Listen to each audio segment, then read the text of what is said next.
Which state has launched the Stree Suraksha scheme to support unemployed women and trans women from economically weaker sections.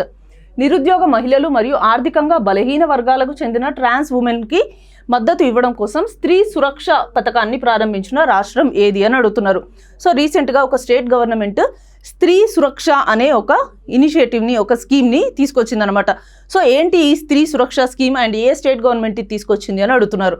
మనకి ఇక్కడ options ఏమి ఇచ్చారు? Tamil Nadu, Karnataka, Kerala and Telangana. So ఈ స్త్రీ సురక్ష స్కీమ్ని Kerala government introduce చేసిందనమాట. ఏంటి ఈ స్త్రీ సురక్ష స్కీమ్ అంటే, ఎవరైతే ఉమెన్ అండ్ ట్రాన్స్ ఉమెన్, ఎవరైతే ఎకనామికలీ వీకర్ సెక్షన్స్కి సంబంధించిన వాళ్ళు ఉంటారో వాళ్ళకి ఈ స్త్రీ సురక్ష స్కీమ్ అనేది వర్తిస్తుందనమాట. సో వాళ్ళు ఇంతకుముందు వేరే ఏ సెక్యూరిటీ పెన్షన్ స్కీమ్స్లో వాళ్ళ నేమ్ లేకపోయినా కూడా వాళ్ళు ఈ పెన్షన్ స్కీమ్ని అవైల్ చేసుకోవచ్చు. సో ఈ పెన్షన్ స్కీమ్లో ఎవరు ఎలిజిబుల్? 35 to 60 years మధ్యలో ఉన్న ఉమెన్ అండ్ ట్రాన్స్ ఉమెన్ ఈ స్కీమ్కి ఎలిజిబుల్ అనమాట. సో వీళ్ళకి ఏం బెనిఫిట్స్ ఇస్తారు?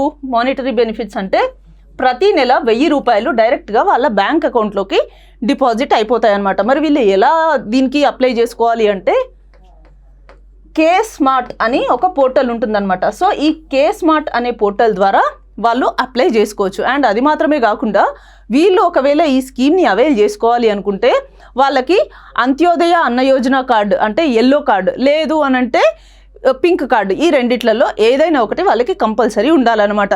సో ఎందుకు కేరళ గవర్నమెంట్ రీసెంట్గా ఇప్పుడు ఈ స్కీమ్ని తీసుకొచ్చింది అని అంటే, జెండర్ ఈక్వాలిటీని, సోషల్ జస్టిస్ని ప్రమోట్ చేయడం కోసం కేరళ గవర్నమెంట్ ఏవైతే ఎఫర్ట్స్ చేస్తుందో ఆ ఎఫర్ట్స్లో భాగంగా తీసుకొచ్చిందే ఈ స్త్రీ సురక్ష స్కీమ్ అనమాట. సో అన్ఎంప్లాయిడ్ ఉమెన్కి ఏదో ఒక రకంగా ఫైనాన్షియల్ అసిస్టెన్స్ అందజేయాలి అనే ఉద్దేశంతో ఈ స్కీమ్ని వాళ్ళు ఇంట్రడ్యూస్ చేశారు.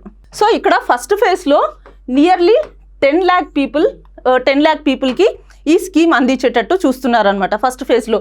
అండ్ ఈ ఫస్ట్ ఫేజ్లో ఎవరైతే 10 lakh బెనిఫిషియరీస్ ఉన్నారో వాళ్ళ కోసం నియర్లీ 105 crores బడ్జెట్ అలొకేషన్ అనేది కేరళ గవర్నమెంట్ చేయడం జరిగింది.